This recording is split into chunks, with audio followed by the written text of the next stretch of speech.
જય દ્વારિકાધીશ, જય માતાજી. કૌશિક ઠાકોર ફ્રોમ મેહોણા, અમેરિકામાં દેશી વ્લોગ બનાવવા. હા ભાઈ, આપણે પોતે રેન્ડમ વ્લોગ એટલે રેન્ડમ જે પણ યાદ આવશે એ બોલી જઈશું.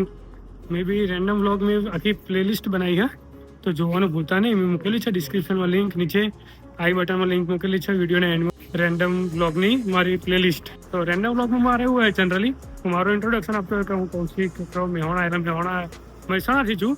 મહેસાણા પ્યોર નેમ છે અને મેહોણા અમારી દેશી લેંગ્વેજમાં મેહોણા અમે કહીએ. એન્ડ હું અત્યારે ન્યુયોર્ક સિટીમાં હું. ન્યુયોર્ક સિટી તો તમને ખબર છે અમેરિકાની ટોપ ટુરિસ્ટ પ્લેસ છે. તો અત્યારે વિન્ટર હા, -7 ડિગ્રી જેવું ટેમ્પરેચર હા, -2 ડિગ્રી જેવું ટેમ્પરેચર હા. ફીલ લાઈક -7 એટલે એટલું ફીલ થાય કે 7 ડિગ્રી જેવી ઠંડી હોય. પણ ઠરા મારા અને ટોપી પહેરે ને તો ભાઈ વોઇસ ક્વોલિટી કમ્પ્લીટ આવતી નહીં. અમે કારણ કે એરબડ્સ લગાવેલા ને એના થ્રુ રાખેલું હોય તો જોઈએ કેવી ક્વોલિટી આવે. વોઇસ ક્વોલિટી ટોપી પહેરી જરૂરી છે. પવન એ જોરદાર ઠંડો એમ ચાલે. કાલે તો વરસાદ હતો જોરદાર.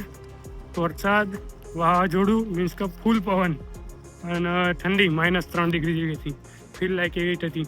તો કાલે બી બહુ ઠંડી હતી. તો અમેરિકાના રેન્ડમ વ્લોગ આપણે બનાવીએ છીએ. તો રેન્ડમ વ્લોગમાં હું શું ચર્ચા કરું તો તમને કોઈ આઈડિયા આવતો હોય તો કોમેન્ટ કરજો. તો નેક્સ્ટ એ ટોપિક ઉપર વાત કરીએ. આજનો ટોપિક એવો હતો કે મારો ભાઈ જયું કાકાનો છોકરો એ કેનેડા બાય બસ ગયો હોય.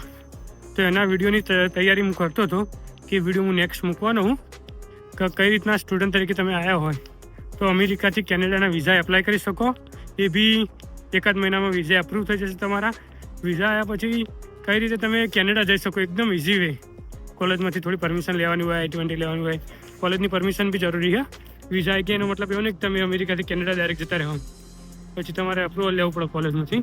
કોલેજનું એપ્રુવલ લીધા પછી બાય બસ ભાઈ ગયો હતો. એની ટિકિટ થઈ હતી $96 પ્લસ ટેક્સ. તાત્કાલ બુક કરી હતી એટલા માટે. બાકી મહિના 2 મહિના પહેલાં તમે ટિકિટ બુક કરો તો $50 આજુબાજુ થાય. પાછળનો નજારો બી જોતા રહેજો કારણ કે જ્યારે હું ઇન્ડિયા હતો ત્યારે બસ હું આવું જ કરતો. પાછળના નજારા જોતો જે ભાઈ આ રીતના ઇન્ડિયા બેઠા બેઠા જે અમેરિકામાં ભાઈ વિડીયો બનાવતા વ્લોગ બનાવતા ને તે લોકોના હું વ્લોગ જોતો ને વિચારતો તારું કેવો એવો દિવસ ક્યારે આવશે કે હું આ રીતના અમેરિકામાં ફોરેન આ રીતના વ્લોગ બનાવે. ભગવાન માતાજીની કૃપાથી આપણે અમેરિકા આવી ગયા છીએ અને અમેરિકામાં વ્લોગ બનાવવાનું ચાલુ કર્યું હોય. ભગવાન માતાજી મમ્મી પપ્પાની કૃપા દો ભાઈ.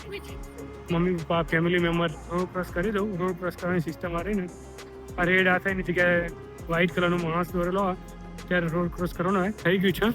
પણ હવે આઈફોન નવો લાવે એટલે મને આઈડિયા ને કેમેરો હોય કે ઝટકે સિંગલ ટાઈમમાં પાછળનો કઈ રીતના કરે, સિંગલ ટાઈમમાં આગળનો કઈ રીતના કરે. જ્યારે મારી પાસે સેમસંગ હતો જે બગડી ગયો, મારા પ્લાસ્ટરના વિડીયો મેં મૂક્યું હતું કઈ નંગાતું થયું વગેરે વગેરે. તો તમે જોશો તો આઈડિયા જશે. પછી ફાઇનલી આઈફોન લાવી દીધું. આઈફોનનો વિડીયો બી મૂક્યો હોય, જોઈ લેજો. બહુ મસ્ત હોય. અને હું કહેતો ભૂલી ગયો.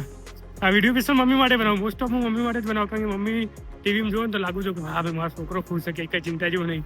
શરૂઆતે ચેનલ મેં એ રીતે જ કરી હતી કે હું બસ ખાલી વિડીયો બનાવીશ, મમ્મીને જોવો ઘરે ટીવીમાં, મોટી ટીવી તો લાગે કે એમનો લાલો ખુશ છે ભાઈ, મોજ કરે, કોઈ ચિંતા જેવું નહીં.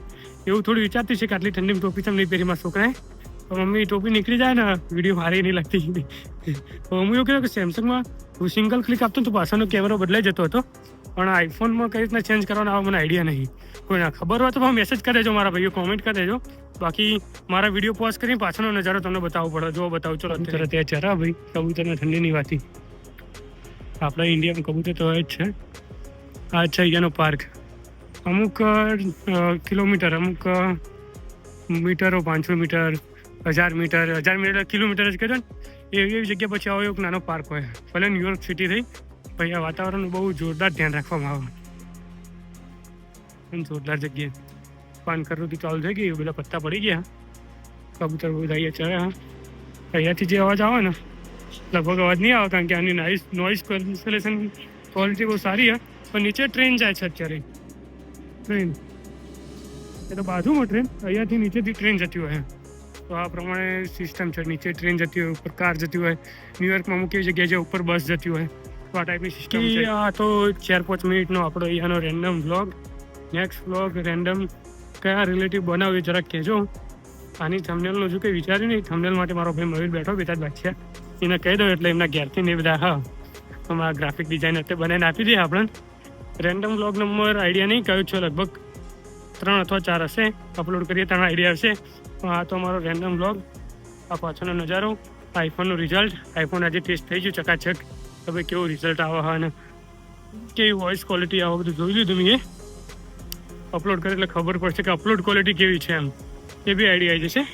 નેક્સ્ટ વિડીયો રેન્ડમ કઈ ચર્ચા કયા ટોપિક પર બનાવું એ કહેતો. કારણ કે હું તો ન્યુયોર્કમાં 10 શનિ રવિ આ રીતના ફરતો આવું તો કંઈક ને કંઈક નવું જોવા મળે એટલે બનાવી દઈશું. અહીંયા થોડું કરિયાકામ ચાલુ તમે બતાવો. થોડું તો કરિયાકામ ચાલુ, નીચે પાઇપ નાખવા ચાલુ આવું મૂકેલું જેથી કંઈ ગાડી જાય જેમ સાયકલ થાય ને એટલે. અને અહીંયા બધા VLC પ્લેયર મૂક્યો એટલે જેનાથી કરીને લોકોને લાગે કે ભાઈ એ કંઈક કામકાજ ચાલુ. આ બધી સિસ્ટમ અહીંયા કલાકમાં તો આરે બધું પૂરું કરી દે કામકાજ. વિડીયોને એન્ડ કરતો હતો ને અચાનક જ આ કન્સ્ટ્રક્શન કામ જોઈ લીધું એટલે તમને બતાવી દીધું. બાકી એ જ કહેતો હતો કે નેક્સ્ટ વિડીયો કયા ટોપિક ઉપર બનાવી કહેજો. મળીએ નેક્સ્ટ વિડીયોમાં. જય માતાજી, જય દ્વારિકાધીશ.